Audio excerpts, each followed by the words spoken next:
আলো আলো মাদক ব্যবসায়ী আলোর মেয়ের জামাই উৎস ও স্পট চালায় গাবতলি স্পট, পুরা স্পট গাবতলি চলায়। ওরা দুইটা স্পট, জিমখানা এবং গাবতলি দুইটা স্পট।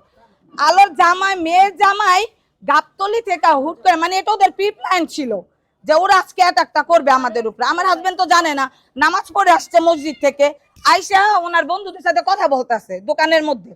তো কথা বলতেছে, এর মধ্যেই উৎস আইসা হুন্ডা দিয়ে আসছে, প্রায় 20টার মতো হুন্ডা দিয়ে আসছে। আইসা ওনার সামনে দিয়ে যাইতে নিছে, মানে পাঁচ কাইটা যাইতে নিয়ে চাকু দিয়ে ওনারা পার দিতে নিছে। আমার ভাই ধরছে, চাকুটা ধরতেছে, এই বিধায় আমার ভাইয়ের সুদ্ধা পাড়াইতে নিছে।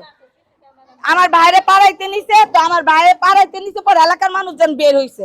এর মধ্যে আলম চান আসছে, আলম চান এসে আমার জামাইরে পেটের মধ্যে চাকু ঢুকাই দিবা বলতাছে। তো ওইটা আবার ঠেকাইছে আমার এক ভাই না, ঠিক আছে। ও আবার এসে বলতেছে যে এই মামা আপনি এটা নামান, চাকু নামায় কথা বলেন।